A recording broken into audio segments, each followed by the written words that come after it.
मी ना तुमच्यासोबत एक आज आनंदाची गोष्ट शेअर करणार आहे. ती म्हणजे अशी की माझे ना यूट्यूबचे 1000 सबस्क्रायबर कंप्लीट झालेले आहेत. कालच मी ना एक शॉर्ट व्हिडिओ टाकला होता. त्याच्यामध्ये ना माझे तेव्हा म्हणजे 1000 कंप्लीट झालेले नव्हते. पण मी त्या व्हिडिओमध्ये अशी नव्हती म्हणली की मला जे ना 1000 कंप्लीट नाही झाले तर तुम्ही मला ना सपोर्ट करा किंवा म्हणजे असं काही सांगितलेलं नव्हतं. पण खरंच मला वाटलं होतं की मला आणखीन थोडा दिवस तरी लागतीलच, कारण माझी आणखीन तेवढी ओळख नाही आहे आणि त्यामुळे ना आपल्याला कोणी जास्त ओळखत नाही आहे आणि त्यामुळे पटकन सबस्क्रायबर वाढतील असंही मला वाटलेलं नव्हतं. त्यामुळे ना मी एवढं काही मनावर नव्हतं घेतलं की माझे लगेच 1000 सबस्क्रायबर कंप्लीट होतील म्हणून, कारण मला माहिती होतं की माझं कंटेंट चांगलं आहे पण त्याच्यासाठी ना टाईम लागेल असं वाटलं होतं. पण तसं काही झालेलं नाही. लगेच ना माझे 1000 प्लस सबस्क्रायबर कंप्लीट झाले होते आणि मला ना खरंच खूप आनंद झाला होता. माझे फ्रेंड्स भरपूर म्हणे की सेलिब्रेशन कर, जरी म्हणजे छोटा टप्पा जरी पार केलेला असला ना तरी सेलिब्रेशन कर. पण म्हणलं जाऊ दे, आपण ज्या दिवशी सुट्टी ते असेल ना त्या दिवशी आपण याचा काहीतरी प्लॅन करू म्हणून. पण मी ना एक व्हिडिओ शेअर केला होता, शॉर्ट व्हिडिओ, आणि त्याच्यामध्ये ना मी सगळ्यांचेच आभार मानले होते की खरंच तुमच्या सपोर्टमुळेच हा मला 1000चा जो छोटा टप्पा आहे ना तो मला कंप्लीट करता आलेला आहे. आणि त्यामुळे ना मला खरंच खूप छान वाटत होतं आणि तुमच्या सगळ्यांचे ना पुन्हा एकदा आभार, कारण तुम्ही ना तुमच्या प्रेमामुळे, तुमच्या सपोर्टमुळेच ना मी माझा 1000 सबस्क्रायबरचा टप्पा कंप्लीट केलेला आहे. तुमचे ना असाच सपोर्ट मला कायमचा राहू द्या. आणि जर तुम्हाला माझे नवीन नवीन व्हिडिओ बघायचे असतील तरी पण ना आपल्या चॅनलला सबस्क्राईब करून ठेवा, म्हणजे तुम्हाला पुढचे पण नोटिफिकेशन पडतील आणि बाकीचे पण तुम्हाला व्हिडिओ ना बघता येतील. पण खरंच मला ना खूप आनंद झाला होता की भले माझं आणखीन चॅनल मोनेटाईज नाही झालं पण 1000 कंप्लीट व्हायला पण ना म्हणजे काही कमी स्ट्रगल लागत नाही आहे आणि ते काल झाले होते. त्यामुळे खरंच खूप आनंद झाला होता. भरपूर जण मला असं म्हणले होते की तू जॉब पण करतेस तर मग यूट्यूब चॅनल काढायची किंवा तुमची पर्सनल लाईफ शेअर करायची काय गरज आहे म्हणून. का म्हणजे मला एकतर असे म्हणलेले की म्हणजे मला थोडं वाईटच वाटलं होतं तेव्हा की तसं बोलल्यामुळे. पण मग म्हणलं जाऊ दे, त्या म्हणजे सगळ्यांचंच मनावर घेत कुठं बसायचं आहे म्हणून मी काही एवढं लक्ष नाही दिलं. पण त्या म्हणे की आपल्याला काही खायला भेटत नाही का, तू असं पैसे कमवण्यासाठी किंवा म्हणजे पैसे भेटण्यासाठी तू असं व्हिडिओ टाकत आहेस किंवा तुझी जी पर्सनल लाईफ आहे तू सगळ्यांसोबत शेअर करत आहे.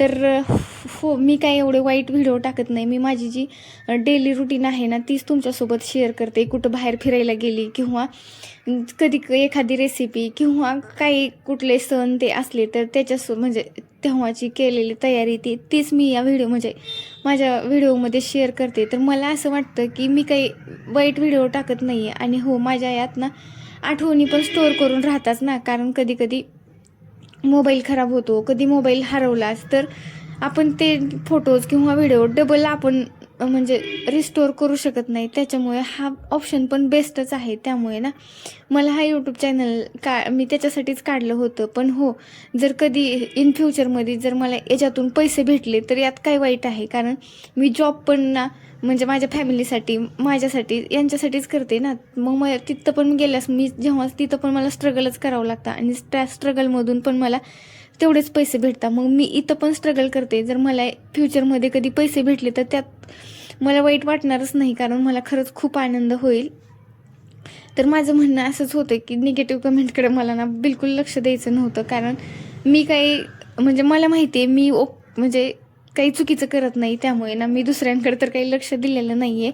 त्यामुळे मी माझे व्हिडिओ असेच कंटिन्यू ठेवणार आहे. आणि तुम्हाला जर माझे आणखीन कोणते व्हिडिओ बघायला आवडतील तर तुम्ही ना तसे नक्की कमेंट करून सांगा. आणि तुम्हाला ना व्हिडिओ आवडत असतील तर अगोदर शेअर, सबस्क्राईब आणि लाईकही नक्की करा, कारण आणखीन काही लाँग व्हिडिओला एवढे व्ह्यूज येत नाहीत. कारण चॅनल जरी जुनं असेल ना तरी मी ना अगोदर फक्त शॉर्ट व्हिडिओज टाकायचे. मला त्याच्याविषयी काही एवढी सगळी माहिती नव्हतीच. त्यामुळे ना मी फक्त अगोदर शॉर्ट व्हिडिओ टाकायचे. पण तेवढे ना शॉर्ट व्हिडिओचा ना क्रायटेरिया खूप म्हणजे जास्त हेवी आहे, कारण त्याच्यामध्ये ना डायरेक्ट 3 मिलियन व्ह्यूज लागतात. आणि छोटे सबस्क्राईब म्हणजे जे छोटे क्रिएटर असतात ना त्यांच्यासाठी जो 3 मिलियनचा टप्पा आहे ना, तो खरंच खूप हार्ड जातो. त्यामुळे ना तेवढे इझी तर पटकन होत नाहीत. त्यामुळे नंतर मी ना, मला जेव्हा माहिती झालं तेव्हा मी 8-9 महिन्याने लाँग व्हिडिओ टाकायला लागले. पण लाँग व्हिडिओला ना जसा रिस्पॉन्स भेटायला पाहिजे ना तेवढा भेटत नाही. पण जाऊ दे, ट्राय बट डोंट क्राय. तसं म्हणून ना मी माझे व्हिडिओ ना टाकत राहते. भले व्ह्यूज न येऊ, आज नाही आले, उद्या नाही आले, कधीतरी येतीलच ना. त्यामुळे मी माझं म्हणजे व्हिडिओ टाकण्याचं काही बंद करणार नाही. मी यातून भरपूर शिकते काही. त्याच्यामुळे मी माझ्या स्वतःला पण टाईम देते. याच्यामध्येच आपण ना, भले आपण व्हिडिओ टाकायचा आहे म्हणून किंवा बाकीचे काही कामं म्हणजे सगळं आपण दाखवतो. त्याच्यासाठी ना आपल्याला छान प्रेझेंट करायचं असतं. त्यामुळे ना आपण घरातली पण बाकीची सगळी कामे आवरतो, घर क्लीन करतो, बाकीचं सगळं देवपूजा करून घेतो. आणि आपल्याला जर काही करायचं नसेल तर आपण काही म्हणतो, जाऊ दे, आपल्याला कुठं काही कोणाला दाखवायचे, असं होतं. त्यामुळे ना भले या माध्यमातून पण आपलं घर पण नीटनेटकं राहतं. त्यामुळे आपण पण प्रेझेंटेबल राहतो आणि बाकीचे पण आपली जी कामे आहेत ना ती पण आपण करून घेतो. कारण याच्यामध्येच ना हे व्हिडिओ काढण्याच्या नादामुळे तर आपलं घर पण स्वच्छ राहतं आणि हे काही कमी नाही आहे. त्यामुळे ना मला तर वाटतं की हा ऑप्शन बेस्ट आहे. आणि हे सगळं झालं तर मी आज ना इकडे मला काही जास्त म्हणजे जेवण बनवायचं नव्हतं. आम्ही फक्त ना आज इकडे खिचडीच बनवायची होती. तर मी ना ही तुम्हाला गप्पा मारत माझी इकडे खिचडीची पण सगळी तयारी झालेलीच आहे. अगोदर ना थोडं घर क्लीन करून घेतलं होतं. ती झाल्यानंतर इकडे माझं ना संध्याकाळचं जे मला फक्त आज खिचडीच बनवायची होती. खिचडी मी ना म्हणजे मुगाची डाळ, बाकीच्या जे डाळे आहेत ना ते टाकून, बाकी टोमॅटो ती सगळी फोडणी देऊन ती केली होती.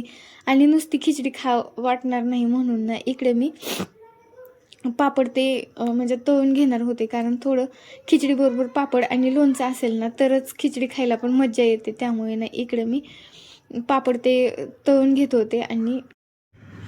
आणि कोणी काहीही म्हणू, मी ना मला जेव्हा सगळे म्हणायचे ना की तू जॉब करते तर मग असे व्हिडिओ नको टाकू, तुझी पर्सनल लाईफ नको शेअर करू. पण मी ना असं म्हणजे पहिल्यांदा मी माझ्या आईपप्पांना नव्हतं सांगितलेलं की मी व्हिडिओ टाकते. तर म्हणजे मी जे करते ते योग्य करते की अयोग्य, असं ना मी बरेच दिवस नव्हतं सांगितलेलं त्यांना. पण माझ्या आईला ना एका दिवशी तिनं मोबाईल बघत बसल्यास ना तिथं म्हणजे माझे शॉर्ट व्हिडिओ तिच्या समोर आला.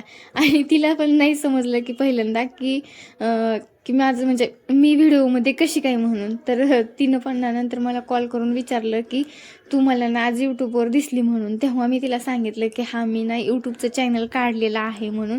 आणि तिला खरंच खूप छान वाटलं. कारण त्यांनाही माहिती आहे आपण आता लग्न झाल्यामुळे मग त्यांच्याजवळ आपल्याला राहता येत नाही. तर मग त्यांना एवढं समजत नाही की तिथं की बाबा पोरगी काय करते, काय नाही, कसं हे करते. तर त्या पण माध्यमातून त्यांना पण समजून जातं ना की आपण इकडे कसं करतोय. हा व्हिडिओ कॉल ऑप्शन आहे पण आपण व्हिडिओ कॉलवर कसं सगळं शेअर नाही करू शकत ना. तर हा ऑप्शन मला त्याच्यासाठी पण खरंच खूप छान वाटला. तर मला त्यांच्याकडून तर म्हणजे सपोर्ट होता. त्यामुळे ना मला म्हणजे बाकी जे काही म्हणले ना त्याच्यामुळे मला काही एवढा फरक नाही पडला. आणि इकडेच खिचडी तयार झालेली होती, हेही घरी आलेले होते. तर मी नाही इकडे जेवण म्हणजे वाढून घेत होती. आणि इकडे आमचं ना आज कॅन्डल लाईट डिनरच होणार आहे काही असं वाटत होतं. कारण घरामध्ये ना मी सगळीकडे टॉर्च आणि कॅन्डलच लावल्या होत्या कारण लाईट गेलेली होती. त्यामुळे ना इकडं मोबाईलचं टॉर्च आणि म्हणजे कॅन्डल लावलेले होते. नंतर थोड्या वेळाने ना म्हणजे थोडं जेवण व्हायच्या टायमिंगला ना लाईट पण आली. तर इकडे ना आम्ही दोघांनी गप्पा मारत जेवण केलं. तुम्हाला हा माझा ब्लॉग कसा वाटतोय ना ती नक्की कमेंट करून सांगा. जर तुम्हाला याच्यामध्ये काही आणखीन चेंजेस करायचे असतील किंवा तुम्हाला वाटत असतील असं काही केल्यास की आणखीन छान होईल तर तुम्ही तेही ना मला नक्की कमेंट करून सांगा. आणि आवडल्यास ना चॅनलला नक्की सबस्क्राईब करा, नक्की लाईक करा आणि तुमचा सपोर्ट ना असाच कायम राहू द्या. आणि पुन्हा एकदा ना तुम्ही सगळ्यांनी ना सपोर्ट केल्यामुळे माझे 1000 सबस्क्रायबर कंप्लीट झालेले आहेत. त्यामुळे ना मला आणखीनच छान वाटत होतं खरंच. म्हणजे हे 1000 सबस्क्रायबर बघायला ना असं वाटतं की काहीच नाही आहेत. पण हे ना मिळवण्यासाठी खरंच खूप स्ट्रगल करावं लागतं. त्याच्यासाठी नवीन नवीन आयडिया बनवाव्या लागतात काहीतरी. म्हणजे हे सगळं करण्यासाठी ना मी ऑफिसवरून घरी आल्यास माझा सगळा टाईम देत होते. तर ब्लॉग कसा वाटला नक्की सांगा.